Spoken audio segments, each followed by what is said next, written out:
Jim, it's great to have you with me today. Dan, good to see you again. Thanks for asking me to attend.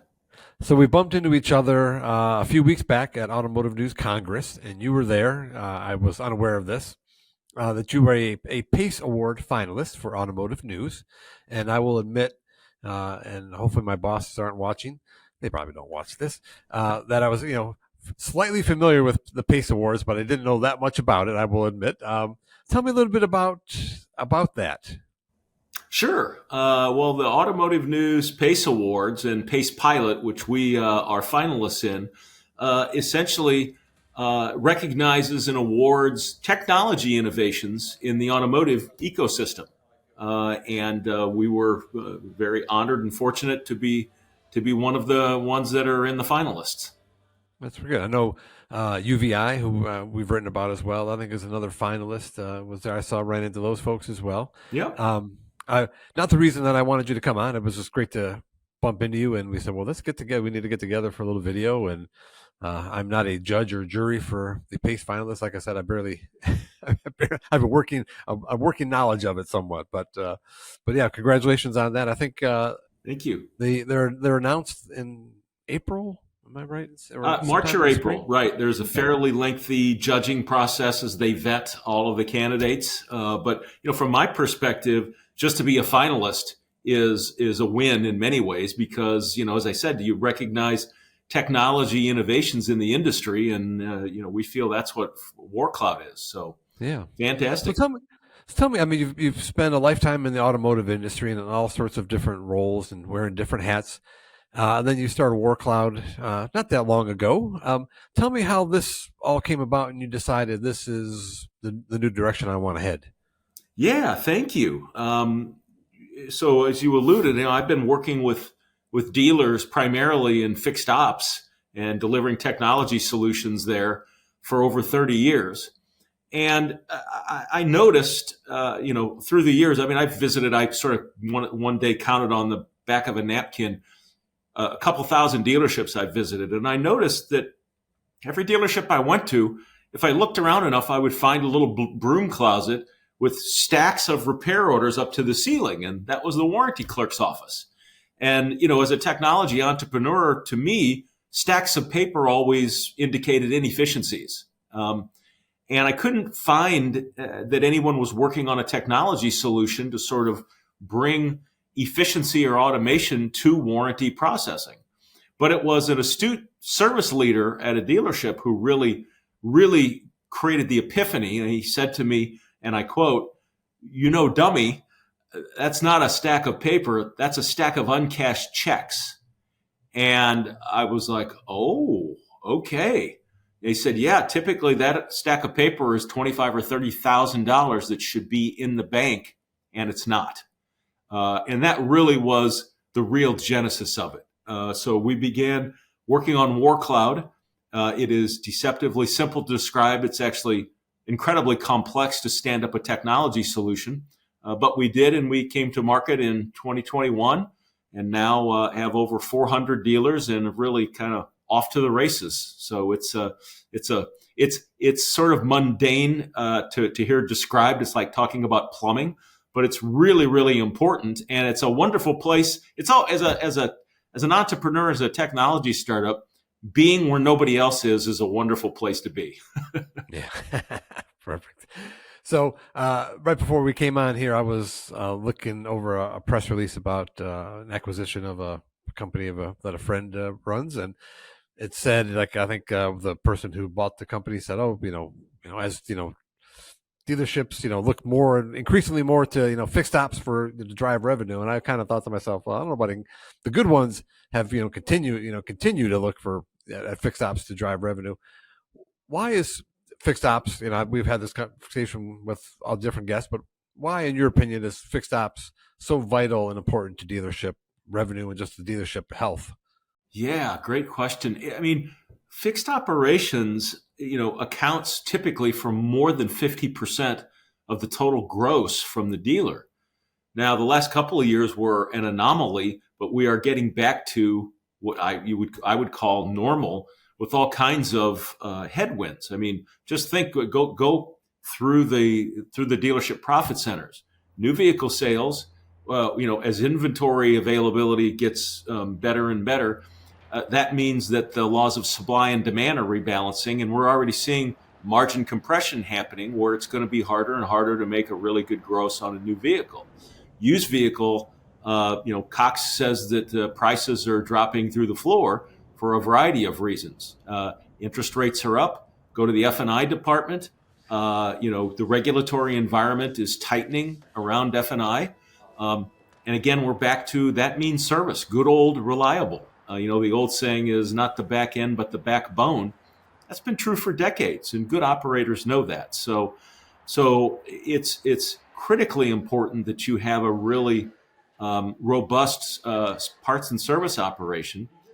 It's going to be trickier going forward because we're in this situation where we're going to have, I think that last count, it was 155 electric vehicles coming to market between now and 2026, at least 50% fewer moving parts. And that's really going to have an impact, I think, on dealer customer pay. So we've got to find ways to bolster both the top line and the bottom line. Well, you're reading my mind because I want to talk a little bit about EVs. And if you're reading my mind, it's like a short pamphlet as opposed to warranties. But so let's talk about warranties and EVs and how these differ from your typical ICE vehicle warranty. Is there much difference? It's a vehicle is a vehicle, or is it not? There's tremendous difference, and not what you would consider to be sort of the obvious, because as I said, there's 50% fewer moving parts or more in a typical EV versus an internal combustion engine. But I saw some data that J.D. Power's division We Predict came out with within the last 12 months. They have been tracking warranty costs for electric vehicles for years. And what they found, very surprisingly, is that the first 12 months warranty expense for an electric vehicle runs about 300% higher than an internal combustion engine, which is sort of counterintuitive until you really start to think a little deeper about that and you realize, whenever any manufacturer brings a new vehicle platform to market, there's always quality problems. And the technology costs, the component costs of electric vehicles are much, much higher than internal combustion engines. EVs are you look at the number of onboard computers, the number of sensors, because it's not just an electric vehicle. We're on this march to autonomy, right? Now, frankly, your guess is as good as mine or anybody else's whenever we get there, or if we get there. But there's no doubt that we are on that path to some level of autonomy with all of the technology that goes in. And those digital components are just a lot more expensive than analog components. So that's one of the things that drives up that warranty costs, I think.